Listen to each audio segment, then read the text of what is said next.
It's 13 years since Parliament passed into law the Representation of the People's Amendment Act, ROPAA, which is yet to be implemented by the Electoral Commission. Recently, the EC was in court to seek an extension of time to discharge this duty. In Accra on Wednesday, a roundtable discussion assessed the various propositions on ROPAA's implementation. Under ROPAA, Ghanaians living abroad have an opportunity to vote in general elections from their various locations. ROPAA in 1992, PNDCL 284, made no provision for Ghanaians living abroad to vote during elections.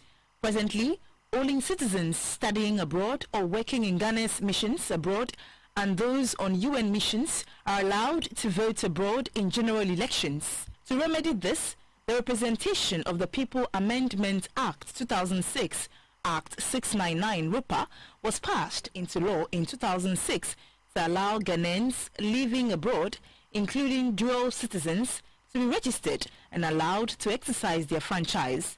It took a suit and an order by the Accra High Court in 2017 for the EC to begin the process of implementation. Unfortunately, the EC failed to conform to this order and has recently gone back to court to request an extension of time to work on the constitutional instrument CI to operationalize Act 699.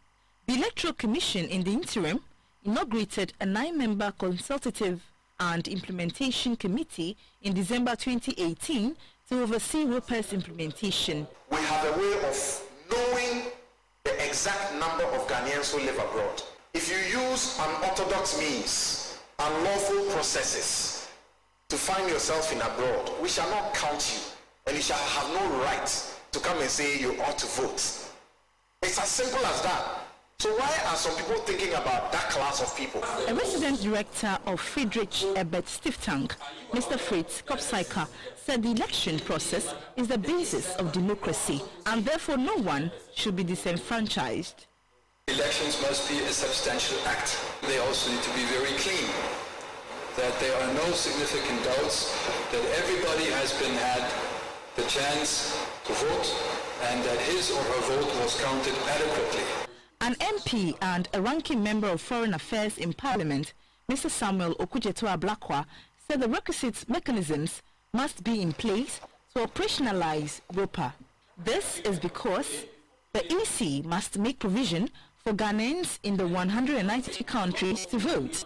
He said if ROPAA should be implemented, it must be everywhere or nowhere. If we want to do this, let's commit to doing it well. Let's find the resources. Let's make sure Ghanaians living everywhere, and let's stop this business of trying to use the embassies to usurp the constitutional provision that clearly spells out the functions of the Electoral Commission. Over 120 countries globally are practicing diaspora voting, and over 30 countries in Africa minus Ghana vote from abroad. Yaira Lawe, GBC 24, Accra.